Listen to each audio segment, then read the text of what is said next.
rubro que ha sufrido incrementos, lo venimos viendo desde diciembre, y también ha sufrido la caída en el consumo, es la carne. Y de eso vamos a hablar con Marcelo, pues estamos con Marcelo Pinto en este segmento del campo, que en realidad hablar del segmento del campo es erróneo, es un segmento para todos, ¿no? Pues estamos hablando de la carne, nos involucra a todos, claro, o a casi todos. Y llama la atención el nivel bajo de consumo que tiene la Argentina, ¿no? En este periodo.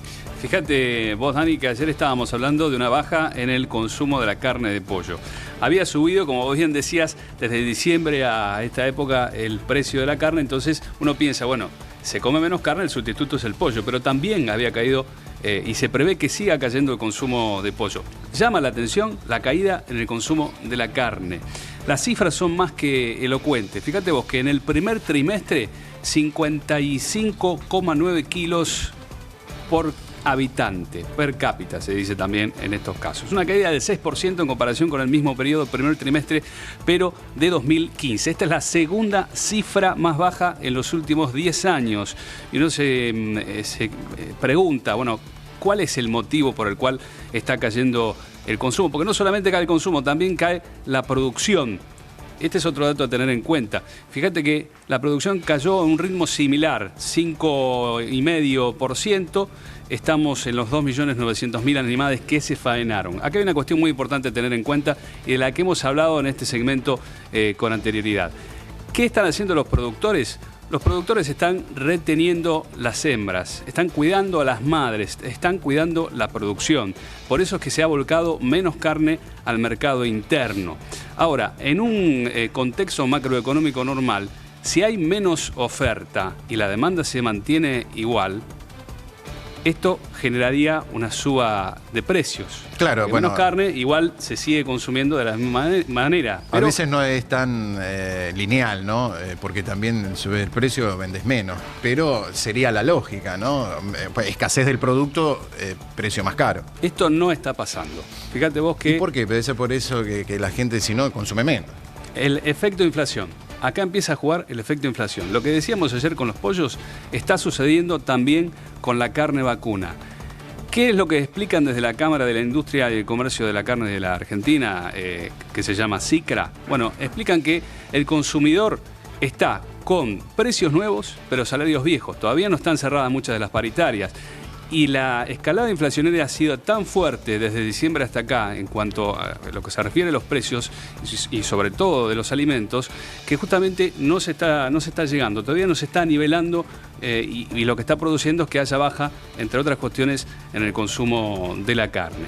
Esto realmente es para tener en cuenta. Lo que sí explican desde CICRA es que como se está nivelando lo que es una baja en la oferta y una baja en el consumo, lo que se prevé es que no haya futuros aumentos en la carne, porque claro, imagínate que si el mercado se deprimiría y demasiado. Estas cifras de la baja del consumo en la carne vacuna y también en la baja en el consumo de la carne de pollo, por poner dos ejemplos muy claros, van en coincidencia, este 5 o 6%, con lo que dio a conocer el lunes la Confederación Argentina de la Mediana Empresa en cuanto a las ventas de los comercios minoristas. También estuvo en torno al 5%. Y fíjate que también se deprimieron lo que es el rubro de alimentos y bebidas, poco más del 2%. Y esto ya es preocupante, porque cuando la gente empieza a recortar lo que es alimentos, carne, pollo, lo que son los productos de primera necesidad, bueno, ahí te das cuenta que ahí se traduce justamente el efecto inflacionario. Y en el tema de la carne específicamente, ¿hay una división o un estudio por cortes? ¿Hay cortes que van subiendo en su consumo? Por ahí los más baratos, que antes no eran tan conocidos, no sé, Marucha, Tortuguita, antes no los conocías y ahora han tomado cierto protagonismo porque son más baratos.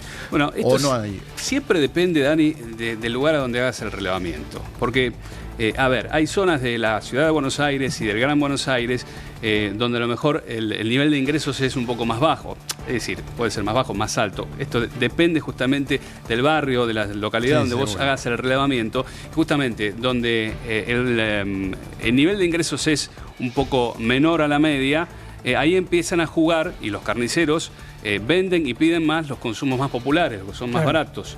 En los barrios donde, vamos a poner Barrio Norte, Recoleta, por poner Belgrano, Caballito, donde el poder adquisitivo quizás es un poco superior a la media, allí los cortes que son más caros para otros niveles socioeconómicos se consumen un poco más. Pero no dejan de consumirse los cortes populares. No es que se consumen unos por otros. Claro. Y hay algunos cortes, mira, los premium, que de repente antes vos decías, bueno, me doy un gusto.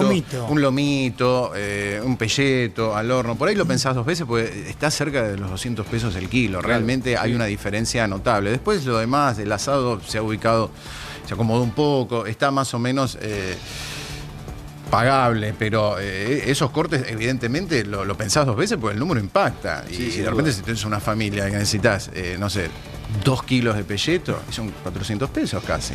Sí, sí. 2 kilos Sigue- de lomo. Vos sabés que ahí tocas un punto que es muy interesante, porque la carne vacuna, sin duda, y esto lo podemos poner en debate, ¿no?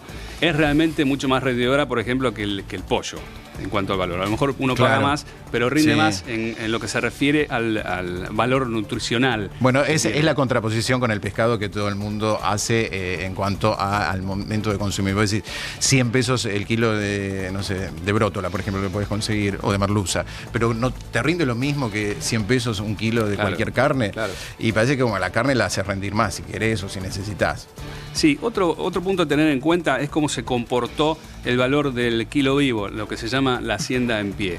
Porque en diciembre llamó la atención el fuerte incremento, que esto después se tradujo, no inmediatamente, pero se tradujo finalmente en las carnicerías. Por esto la aclaración que hace la Cámara de la Industria de la Carne, que a pesar de que bajó la producción, bajó el consumo, no se esperan mayores incrementos de costo porque, como decíamos al principio, esto deprimiría aún más el mercado. Pero hubo una contraposición, porque mientras bajó el precio del kilo vivo en el mercado de Hacienda de Liniers, que es el mercado de referencia, en las carnicerías subió. Y al revés, esto entre febrero y marzo, cuando subió el precio en la carnicería, bajó en Liniers. Es decir, hubo una contraposición. Hubo una baja en el precio vivo, sube en la carnicería. Bueno, esto en algún momento va a tener que encontrar un punto de equilibrio. Ayer hacíamos mención de los problemas que se están generando por estos días, por las lluvias que comenzaron a principios de abril, con la transitabilidad de los caminos en muchas zonas del sur de Santa Fe, en la provincia de Buenos Aires. Esto hace que ingresen menos animales y volvemos a lo que decíamos al principio.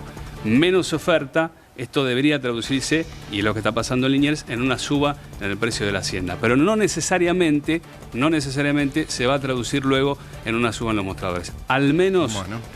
esto es lo que advierte SICRA y es lo que deseamos que suceda, que no se traduzca en el precio del mostrador.